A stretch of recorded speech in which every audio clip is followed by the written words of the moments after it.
about DC Youngfly. Go ahead. Oh, we live. Hey, hi, I'm Kim. That's Peaches. And we the what? Talk, girl. Live already? Yeah. Oh, okay. Listen, I'm Kim. That's Peaches. We the Hood girls. hood girl. Girls. Why we got that name? Because Victoria James gave us that name, okay? Okay. We are hood girls, okay? Period. And it is. So, we came here today to have a little discussion with you guys. You know, we probably don't even got no viewers right now, but it don't even matter at this point. Peaches in the Bible trying to figure out what we're gonna talk about, y'all. So Because Kim just threw us on today. But anyway. we ain't even looking presentable. This just a what's that called? A trial run. Yeah, that sounds good. That sounds good. We trying to find a football game first, but I'm gonna let Peaches go ahead and tell y'all what we're gonna talk about because I really don't even know what we're gonna talk about. Y'all got some subjects out there? We don't even got no feedback. We got a cameraman. He in the background. He'll let us know. Oh, I can talk about my cousin. So we're gonna talk about this conversation that was a lot of been play about the DC Young Fly at the funeral at what's the young man funeral name? Who just passed away? Hit the Quan. Yeah. Rich homie Quan. Yeah, that's his speech he gave. He did give a great speech, don't get me wrong. Yeah. But he was talking about how the Lord, how the Satan tried Job. Like, but and we got to remember that the Lord allowed him to tempt Job not tempt, to try Job, to take him through all those tests and trials they took him through. He was allowed. He gave him permission to do it. It wasn't like, oh, he just went and took charge of it. The Lord gave him permission. He said, try my homeboy Job. Have you considered? That's what he said. He said consider. But we gonna put it in. I'm putting it in my terms, the hood side. He said, try my homie. Because guess what? He gonna stand to toes behind me. And he did. And he did that. He did. So what else he said? He said, consider my okay, you give him scripture. Oh, you want me to read it? I wasn't gonna do all that. Oh, okay. Well, I we ain't gonna leave out no scripture. We gonna go Job 1:8. He said, then the Lord said to Satan, have you considered my servant Job? No one else on earth is like him, a man of perfect integrity, who fears God and turns away from evil. Satan answered the Lord, does Job fear God for nothing? Haven't you placed a hedge around him, his household, and everything he owns? You have blessed the work of his hands, and his possessions have increased in the land. But stretch out your hand and strike everything he owns, and he will surely curse you in your face. Very well, the Lord told Satan. Everything he owns is in your power. However, do not lay a hand on Job himself. So Satan left the Lord's presence. Okay. So God allowed Satan to have his way with Job, just couldn't touch him. So all his possessions, all that, everything. So we got to be mindful that we can get snatched up everything. Everything. Because all this is materialistic. Okay? Even what? Everything. People, places, and things. Okay? We can be snatched of all that. But God's still going to have you through it all. He is. And that's where your faith supposed to stand there strong. Job's faith definitely stood strong. It never wavered. It did. Oh, it did. Oh. Even his friends, his wife even told him, you need to curse that man and die. Yeah. His kids was took away from him. Yes, his possessions. Everything. Look. It ain't funny, but I'm saying like it's. I mean that book is Job is a deep book. That's a book you be like, yeah. Job wasn't strong. He was a strong He was. So what did DC Young Fly say? Let's talk about that. So let's pull it up. We're gonna pull it up. Exactly. DC Young Fly was like, you gotta be obedient. I knew that. He said obedient, keywords, obedient. Yeah. I know what obedient means. DC Young Fly. Reverend DC Young Fly. You know, Okay. Yes, he is. That pastor got up there and was like, Reverend. He did. I said, They might as well go ahead and consider him a reverend. His calling. Y'all hear and watch. You know he a pastor when he say that. I ain't gonna be long.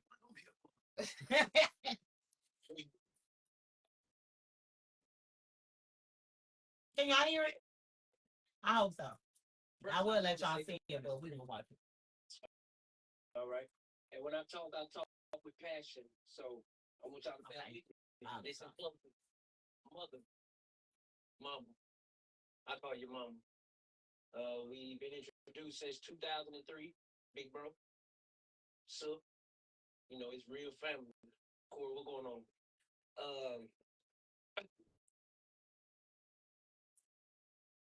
Y'all gave us an icon. Y'all gave us a legend. You know, we always borrow time. So the things that he accomplished while he was here, we want to let y'all know that we're going to continue on his legacy. And even through the small amount of time, it made a big impact. You understand?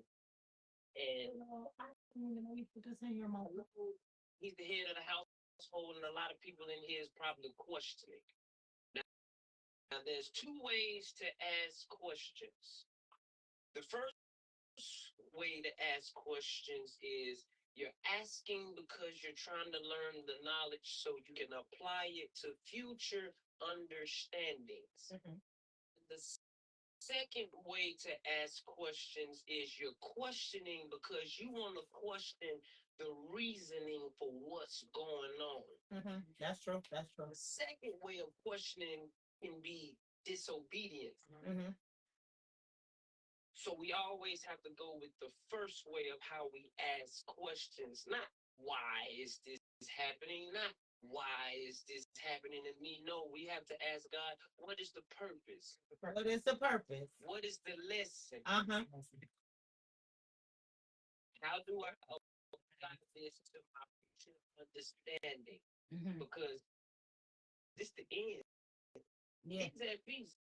Yeah. One day we too shall do this. He's still leading.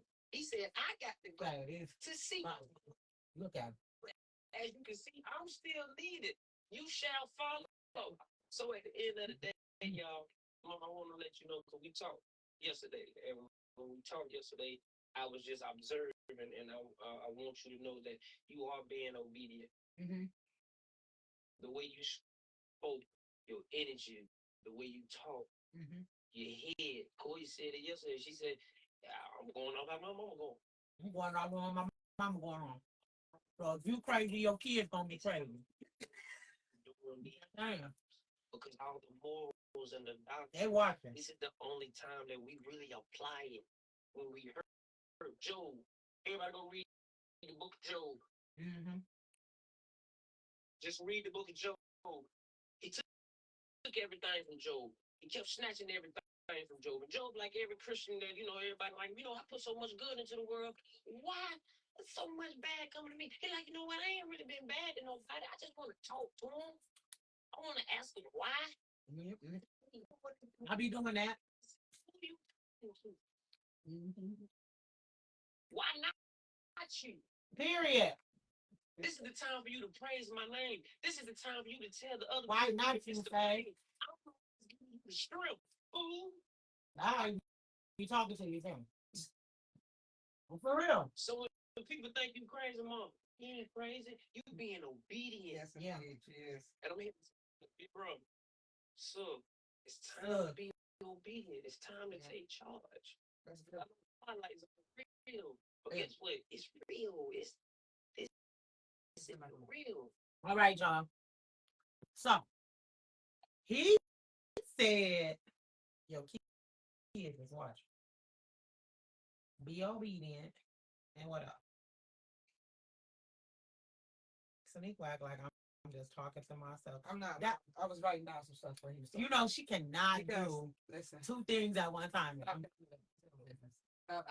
listening to what he said because that's my point was when we first came on. It was he saying that the devil kept snatching things from Job. It wasn't he was snatching them from him. God allowed this to happen to Job. Like, we got to be very mindful that the Lord will allow things to come your way. Like, he'll allow things to happen to you. Like, you can't think that everything's coming from the enemy, because it's not. The Lord will allow things to happen to you. Okay, so when you going through tests and trials and tribulations, that could be the Lord allowing you to go through them things, like to make you stronger. And you don't see that because you feeling like, why is it me? Why is it me? Why, like he said, why not you?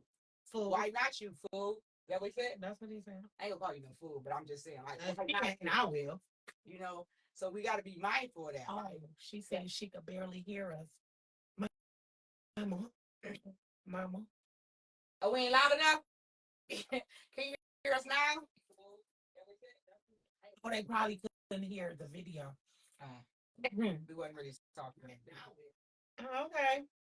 Who watching us out there? Oh, Peaches don't like to hear herself, and I don't either. So listen, why not you, fool? You make me so stupid. Y'all, this is us all day. Okay. So I'm just you know, you got to be mindful of that. Like, when you are going through things in life, and when tests is coming your way, you got to just be mindful. Like, what is God showing me through this? Like, what is he trying to show me? What is he trying to get me to see? Because it's a lesson in everything. And we need to understand that it's a lesson in everything you go through. It's a lesson. God wants you to see something, or you've been praying about something, and then when he do take it away or do allow something to happen, and then you go back and get it. Now let's talk about that. Hey, listen to this. Let me tell y'all something. God will take you through the same trial 100 different ways, but it's the same trial.